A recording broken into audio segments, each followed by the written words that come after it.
2020 के मार्च में लगा लॉकडाउन आपको याद होगा। कोरोना महामारी की वजह से लगा लॉकडाउन किसी भयानक याद की तरह अभी भी लोगों के जहन में जिंदा है। ऐसे में किसी वायरस का नाम सुनते ही लोगों के कान खड़े हो जाते हैं। ऐसे ही एक वायरस वाली बीमारी का मामला सामने आया है। भारत में एमपॉक्स का पहला संदिग्ध मामला सामने आया है। मरीज की पहचान जाहिर सी बात है कि उजागर नहीं की गई है, लेकिन कोरोना वायरस की तरह ये वायरस भी ट्रैवलिंग से भारत में पहुंचा है। मतलब मरीज भारत से बाहर से इंडिया में आया था। संदिग्ध मरीज को निगरानी में रखा गया है, उसका सैंपल जांच के लिए भेजा गया है। टेस्ट के बाद ही पता चल पाएगा कि संदिग्ध मरीज को एमपॉक्स है भी या नहीं। अगर इतना सब सुनकर आपके कान खड़े हो गए हो तो डरने की कोई बात नहीं है। इस स्टोरी में हम इस बारे में बात करेंगे, पता करेंगे कि आखिर ये एमपॉक्स क्या बला है। इसके बारे में पूरी जानकारी इकट्ठा करेंगे, जैसे कि ये होता कैसे है, इसके लक्षण क्या है, बीमारी कितने दिनों तक रहती है, किस जेंडर के लोगों को, किस उम्र के लोगों को ये डिजीज़ होती है, क्या ये कोरोना जितने ख़तरनाक है या उससे ज़्यादा या उससे कम। नमस्ते, मेरा नाम है तरुण। शुरू करते हैं ये स्टोरी, लेकिन सबसे पहले ऐसी ही स्टोरीज़ के लिए आप स्विच को फेसबुक, यूट्यूब और इंस्टाग्राम पे फॉलो और सब्सक्राइब ज़रूर कर लीजिएगा। एमपॉक्स को पहले मंकी पॉक्स के नाम से जाना जाता था।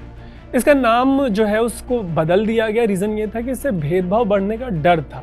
ऐसी आशंका की वजह से जो नाम है उसको चेंज करके एमपॉक्स कर दिया गया। ये एक दुर्लभ बीमारी है जो कोविड की तरह एक वायरस से होती है। इससे स्किन पर रैश हो जाता है और इसमें फ्लू के जैसे लक्षण होते हैं। जैसे कोरोना वायरस सार्स से जुड़ा हुआ था, वैसे ही ये वायरस स्मॉल पॉक्स वायरस से जुड़ा हुआ है। आइए जानते हैं कि आखिर ये एमपॉक्स जैसी बीमारी जो है वो होती कैसे है।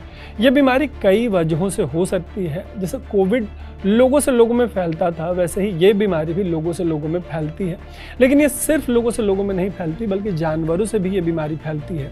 एक और जानकारी ये भी है कि एमपॉक्स दो तरीके का होता है, क्लेड 1, क्लेड 2। पहला वाला सेंट्रल अफ्रीका से जुड़ा हुआ है और दूसरा वाला वेस्ट अफ्रीका से। अब बात करते हैं इसकी कि एमपॉक्स आखिर कितना आम है, कितनी कॉमन बीमारी है। कोविड की तरह ये वायरस रातों रात पूरी दुनिया में नहीं फैला। सबसे बड़ी राहत की बात यही है।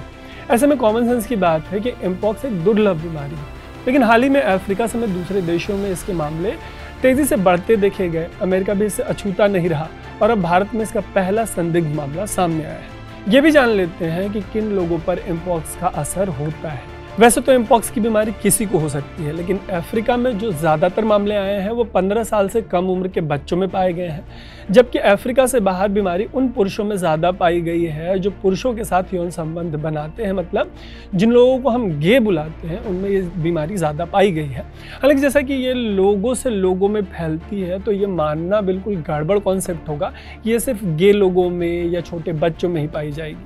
अगर इसके सिम्टम्स की बात करें, लक्षणों की, तो बुखार है, रैश है, ठंड लगना है, सिर दर्द है, मांसपेशियों में दर्द है और थकान, ये एमपॉक्स के तमाम सिम्टम्स हैं। और करने लायक बात ये भी है कि हर किसी को ये सारे जो लक्षण हैं वो एक साथ नहीं होते।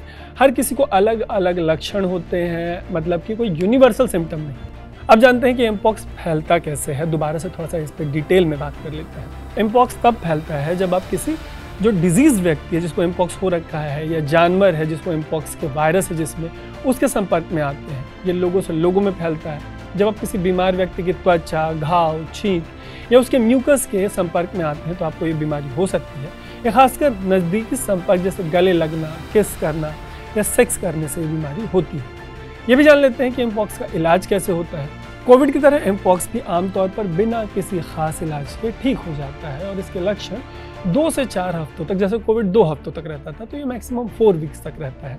हालांकि अगर बीमार व्यक्ति ज़्यादा गंभीर हो तो डॉक्टर एंटीवायरल दवाइयाँ दे सकते हैं उसको। इस बीमारी में भी वो दवाएं काम कर जाती हैं जो स्मॉल पॉक्स में दी जाती हैं। हालांकि इस पर अभी रिसर्च चल रहा है कि स्मॉल पॉक्स वाली दवाएँ जब हम एमपॉक्स में देते हैं तो वो कितनी कारगर साबित होती हैं। अगर prevention is better than cure वाली बात करें तो ये जान लेते हैं कि एमपॉक्स से कैसे बचा जा सकता है। सबसे बड़ी राहत की बात यह है कि जो लोग एमपॉक्स जिनको हो जाता है उनके लिए वैक्सीन पहले से उपलब्ध है। जो स्मॉल पॉक्स वाली वैक्सीन है वही एमपॉक्स में भी लगाई जाती है। ये वैक्सीन सिर्फ उन्हीं लोगों को दी जाती है जिन्हें एमपॉक्स हो चुका है या जिन्हें होने का खतरा है। मतलब जैसे कोविड में नहीं हुआ था कि हर किसी को वैक्सीन लगा दी गई थी कि इम्यूनिटी बिल्ड हो जाए, तो एमपॉक्स के मामले में ये वैक्सीन उस तरीके से इस्तेमाल नहीं होती। जाते जाते जानते हैं कि एमपॉक्स और चिकन पॉक्स में क्या डिफरेंसेस हैं। एमपॉक्स और चिकन पॉक्स दोनों में ही रैश होता है, लेकिन इनके वायरस अलग अलग हैं। एमपॉक्स एक ऑर्थोपॉक्स वायरस है, जबकि चिकन पॉक्स हर्पीज वायरस से होता है। दोनों स्किन टू स्किन या लंबी नज़दीकी से फैलते हैं, लेकिन चिकन पॉक्स ज़्यादा तेज़ी से फैलता है और इससे ज़्यादा मतलब एमपॉक्स से ज़्यादा खतरनाक होता है। अगर इस स्टोरी को कंक्लूड करें तो ये कहना बिल्कुल सेफ होगा कि इस बीमारी से घबराने की तो ज़रूरत बिल्कुल नहीं है। कोविड से अगर इसको कंपेयर करें तो सबसे अच्छी बात यह है कि उतनी तेज़ी से नहीं फैलता और ना ही उतना ज़्यादा खतरनाक है।